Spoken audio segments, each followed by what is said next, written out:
Chandler Bing from Friends. He was always breaking up with a woman for these completely absurd, tiny logical flaws, right? Like her head was too big, or remember the one I didn't like her because like she did not like Yanni enough. Like he actually said that.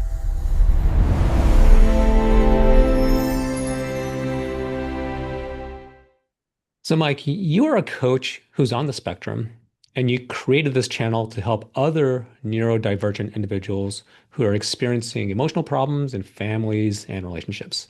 So, today we're looking at how being neurodivergent can really shape our relationships and how sometimes, without meaning to, it can lead to some serious ongoing conflict. Now, the goal here isn't about changing who you fundamentally are, not at all. Nope. It's more about awareness, right? So, how knowing more can maybe stop some of that deep emotional damage, those relationship breakdowns. And you bring your own experience being on the spectrum. So, let's start with this idea of neurodivergent brilliance, which you've Mhm. talked about in the past. Can you explain that for us? Yeah, it's a good starting point because people sort of get it instantly. You think about those really brilliant characters in fiction like Tony Stark building his Iron Man suit in the cave, or Hermione Granger in Harry Potter just mastering magic that baffles everyone else. That's the brilliance there, the gift of it, you could say. But there's a paradox that comes along with that. That same intensity, that focus, when it bumps up against human interaction, it often comes across differently. People might see it as being rigid or blunt or maybe just plain rude sometimes. So these same brilliant people personally, they can really struggle. They can even be seen as difficult jerks even. Yeah, but they're not jerks. They're just misunderstood. Yeah. And so what you're suggesting is that the problem isn't the feature itself, like the No. focus or intensity, but the problem is the impact it has when they're interacting with others. Yes, and it's important to make that point precisely. Yeah. Being on the spectrum, it's a neurological difference. It's how your brain is wired. Yeah, it's not a flaw. It's not a flaw. The problems tend to start when my way of being, which isn't neurotypical, gets interpreted by partners or coworkers or whoever as offensive or abrasive. Like I might be really direct, or I might interrupt without realizing, or maybe I seem uninterested, but I'm really just processing. And that can cause real hurt in a relationship. Believe me, looking back at my own life, uh, and my own marriage, and my partner was on the spectrum too, and it ended. And the issue wasn't that we were on the spectrum. The issue was that we didn't know. I was late diagnosed at the age of 50. So when I was going through all this, I had zero tools, zero awareness, really, to understand how my way of being was affecting her. It's that lack of knowing, that lack of management that really contributed to things falling apart. Yeah, that makes a lot of sense. It shifts things from just being like a label to actual practical stuff. So let's dig into the mechanisms then. Why does someone who values logic so highly sometimes react in such, well, intensely emotional or maybe even abrasive ways during conflict? Yeah, that's where the stereotype really kind of falls apart. The idea that people on the spectrum are less emotional, often it's the opposite. We can be more emotional inside than we show or even admit to ourselves. There's research backing this up now. People on the spectrum often have larger amygdalas. That's the brain's emotional processing center. So maybe with more nerve cells, we actually have more nerve cells packed in, is what the studies show. Okay, well, hold on a second there. If the capacity for emotion in neurodivergent individuals is actually higher, then why is there this persistent stereotype about lacking empathy or being Mhm. robotic? Is it just a misunderstanding, or is the logic some kind of a mask? Okay, yeah, let me explain. What happens is a conflict kicks off, right? And that heightened emotional center in us goes into overdrive. It's like an intense fight flight thing, huge nervousness, internal chaos. And because the person values logic, order, control, their immediate reaction is to use that logic to sort of like tamp down the flood, to suppress the emotion. You know, They can't easily say, wow, I feel really scared or overwhelmed right now. So instead, they construct this airtight, logical reason for their reaction or their decision. You see this all the time in work situations under high stress. Like maybe I quit a job suddenly and I'm not going back. And I say to my wife, look, I was completely panicked at, I'm not going to actually say I was panicked by the noise levels and the office politics. No, I'm going to build a moral case because that's what I use my logic for, right? So I would say something like, this company is ethically bankrupt, or their practices are damaging the environment, or I fundamentally disagree with their contribution to late stage capitalism, because of A, B, and C. And it's just this logical shield. It justifies, what was at its root really an emotional decision to escape feeling overwhelmed. It makes me think of like you know, Chandler Bing from Friends. He was always breaking up with a woman for these completely absurd, tiny logical flaws, right? Like her head was too big, or remember the one I didn't like her because like she did not like Yanni enough. Like he actually said that. He's like the patron saint of masking emotional discomfort with this ridiculous logic that he had. He felt anxious or smothered, and it's just something emotionally he couldn't articulate. So instead of admitting vulnerability, because a lot of men have this kind of problem as well, in addition to being, neurodivergent, he'd find some external flaw, intellectually in that other person. Yeah. Yeah, and that pattern, that suppression, that refusal to own the emotions that are driving that situation, that's exactly where the real damage starts piling up in a relationship. Mm. And it sounds incredibly draining too. Like managing all of those suppressed feelings, it's got to take a huge amount of energy. Mhm. But you also talk about something else that's adding to this extra layer, and you call it trauma weight. What's that all about? Yeah, it's trauma. It's like pouring gasoline on the fire. The thing is, many people on the spectrum are born really emotionally sensitive, right? Highly attuned, and often their childhood involves a lot of criticism or being misunderstood or disciplined by parents, teachers, whoever, who just didn't get their neurodivergence. And oddly enough, a lot of these people may have been neurodivergent themselves, but they needed order and they felt really nervous, right? So nobody knew what they were dealing with. So when you grow up feeling like you're constantly messing up, constantly failing to meet someone's invisible standard, you start to internalize this feeling that, I'm fundamentally flawed or wrong somehow. This whole process very often over time leads to not just PTSD, but complex PTSD or CPTSD, as they call it. So take that, fast forward, and now you're in an adult relationship. The friction, the blowups, it might not just be neurodivergent traits in themselves. A lot of times it's often the trauma that's unresolved, that's layered and bulking it up. It's fueling it with this extra trauma weight and makes it really intense, uncontrolled emotional reactions. And you end up saying things blurting out of your mouth that you instantly regret because you say it really emotionally strongly, more than you even wanted to. And, you're isolating yourself completely and justifying it with like this kind of moral superiority logic that you have. Okay, so you kind of explained the situation. Now let's talk about the solutions, and that's what the Resolve protocol is about. But Yes. before we get into that, and how it works, what is it fundamentally? Is it about changing your thinking patterns, like Mm. cognitive behavioral therapy or CBT, or is it something else? No, no, no. It's focused purely on resolving the emotions, those trauma-based emotions. We don't try to fix or change the core neurodivergence traits at all. At all. That's not the goal.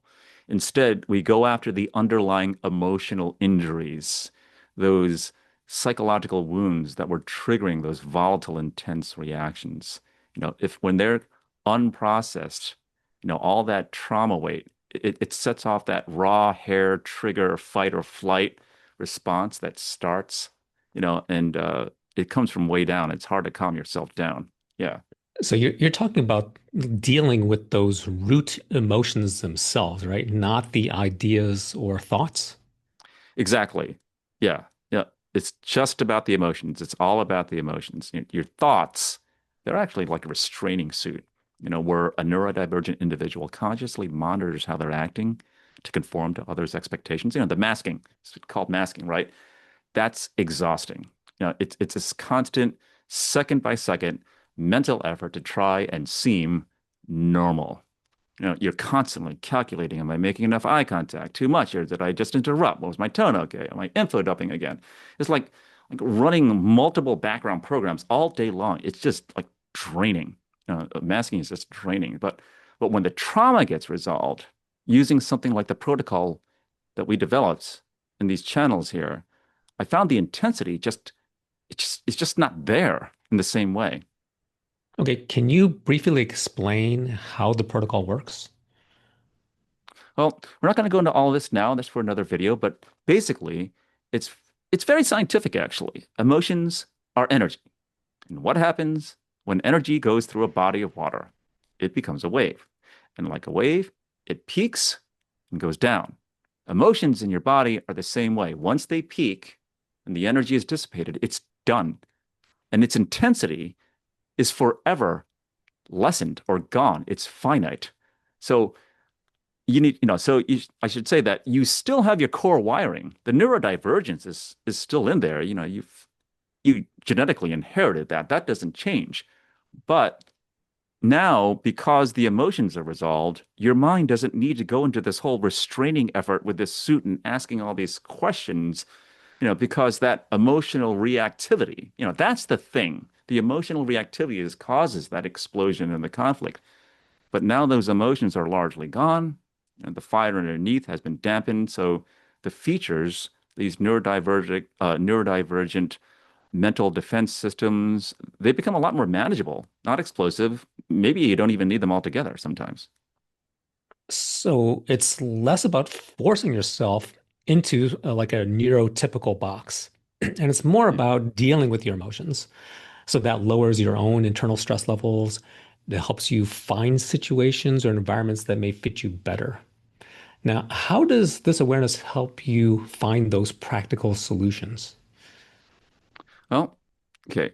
It's about reducing the amount of emotional labor that you have to do dealing with other people's stuff. So, let's be honest, dealing with expectations, office politics at work, unspoken rules, people's moods, that's tough for anyone, whether you're neurotypical or you're neurodivergent. But for us, that can be like the emotions of a neurodivergent person are already magnified tenfold. Add some PTSD into that, and it's multiplied even more. It's incredibly taxing. Yeah, I was working with this client who was actually quite brilliant, but he kept losing jobs. He'd constantly do that thing that we were talking about. He'd constantly point out organizational flaws to management, critique coworkers, always logically correct, mind you, but also incredibly blunt about it. And what was happening was that he was getting really emotional, but didn't have a language for processing it, didn't know what was going on. No one ever taught him. So that's why he would use this logic, and so once he shifted his focus and realized this, we actually helped him to find work in machine maintenance, which he loved because he loved working with his hands, his logic, minimal action, minimal interaction, which is what he needed. And he thrived. He stopped complaining about work. He gets along with his coworkers. He's valued there. My mother was the same way. She found her niche as a research chemist in a lab. She said to me, I just always wanted to play with my chemistry set and just be alone with my test tubes, very little need for constant social navigation. Yeah.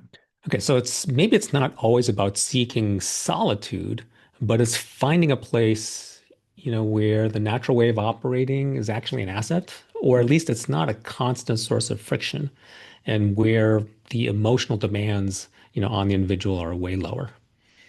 Yeah, precisely. I do feel, you know, we cannot force ourselves to conform to a job that really wasn't made for our neurodivergent thought patterns and brains and the way we do things. When you cut out that constant drain of trying to manage unpredictable social interactions, um, maybe you've heard of that term, people don't leave jobs, they leave people. That's doubly so for us. So when you just don't have those social interactions this month, you free up a lot of your mental energy that was tied up in that cognitive restraining suit, and then you can just focus on the work that you love to do. Okay. All right, so let's bring it back to the personal relationships. It Mhm. sounds like the choice is pretty clear. Either you work towards recognizing and managing, these features through this awareness you've been talking about, or maybe some trauma work, or you risk some really painful situations and outcomes that could be like issues with their family, maybe justifying harmful behaviors with logic and reasoning, maybe even children eventually not like having a falling out with their parents and not speaking to them. Yeah, I know several people on the spectrum who are like that. The cost of staying unaware of what's happening can be devastating. Yeah, I can imagine. Yeah. But the key is to be aware of it. When you're aware and you understand, it opens the door to these completely different ways of communicating internally with yourself and externally with others. So let's take a common scenario of this, what we're talking about here. So say you're on a vacation and your partner wants more quality time. So scenario A is no awareness, no idea what's going on, and therefore they've done none of the emotional resolving work that we're talking about in the protocols here, right? So and both partners are on the spectrum, right? Like I said, so they're both high functioning, they were never diagnosed. Lots of underlying trauma weight there because again, undiagnosed, unaware, they must have went through difficult childhoods, being made fun of, be critiqued by their parents and stuff like that. So right. So now all of that builds up into this vacation. And the partner makes a request, but it comes up with some backed up emotion. A little bit neurodivergent, but a lot of this is this backed up unresolved emotion that came from their past. So, they say something like, there you go. Never want to spend time with us. Yeah, stuff like that. Yeah. And that blurts out of their mouth. Yeah, that definitely feels like an accusation. That doesn't feel good. Yeah, and then it immediately triggers the other autistic partner's defenses, and his fight response kicks in, and he's like, "Well, your family's impossible to deal with anyway. I need my alone time. And then boom, explosion, conflicts. Yeah, Yeah, I could totally picture that. yeah. So now the same thing, but you do it in a different scenario. Scenario B, right? Same two partners on the spectrum, but the emotional shifting work has been done with like the protocol or something, that whole somatic release thing that we're talking about here. So now the partner makes a request, but they resolved all the emotions. So now they can be calm. They can come to the situation calmer and acknowledge even the need for the space of the other person there. And so instead of like this kind of blurting, darting emotional comment that comes out, it's more like, hey, totally get that you need for your downtime. That's fine, but maybe could we schedule just 1 hour later tonight for that board game that you like? So see the difference? See that? It's like, the request accommodates the need. It's not an attack. And because that underlying trauma isn't like hijacking the entire response system because it's been resolved, the other artistic partner can likely just respond calmly because there's no, they were never triggered. So it's like, okay, no problem, let's do it. Yeah, that makes total sense. Like the whole dynamic shifts from something that's more like an accusation and like a defensive response, more to something that's accommodating and more like an agreement. Yeah. Yeah, that's the management piece. Look, self-acceptance, self-love, that's foundational, absolutely, but you also need the awareness of how your particular intensity, maybe the frequency of being blunt or interrupting, seeming distant, how that actually lands on other people, even people with the spectrum. So I totally understand the need to be us and accept us. And I feel I've seen a lot of people on the spectrum, both people having massive problems leading to marital breakup, family problems. Usually it's in relationships when you see it. It's like that sheer intensity fueled by that unresolved stuff that over time, it pushed me and my partner apart. But if you can manage these trauma-based emotions, manage the reactivity by resolving the emotions, you really lessen the reactivity like a lot. And you get to keep all of your intellectual brilliance because some people think, what do you mean I can't use my logic? And no, no, no, no, no, you keep all that. What we're getting rid of is the layered trauma. And so that way you have a real shot at avoiding all of those family patterns that I saw not just in my family of origin, her family of origin, when you get older and you realize your kids stop calling, you know, often it's because these underlying emotional dynamics were never understood, never addressed, and never managed. And it's incredibly sad when it gets to that point. Yeah, that's a really powerful point for us to close on. I think Mhm. many of us carry this unprocessed emotional weight, what you call trauma weight, and that really shapes how we relate to other people. So whether or not we identify as neurodivergent, this unresolved intensity can quietly fuel, this kind of conflict or chaos or emotional distance, even in our closest relationships. And then maybe dissipating these emotions isn't about fixing who we are. It's really more about learning how to resolve and manage those feelings. Exactly. And that's exactly why we made this channel. I'm on the spectrum. So I definitely understand, the issues in society that we face and the criticisms that we've heard. It's just, I realized a lot of our brain defense mechanisms were actually fueled by intense, unresolved, even trauma-based emotions. So when this somatic energy release that we do in the protocol, when that occurs, it de-escalates the emotional charge fueling the neurodivergent defensive thoughts. So they're no longer a problem. Okay, great. And in the next video, we'll talk more about this somatic energy release protocol in more depth. Mhm.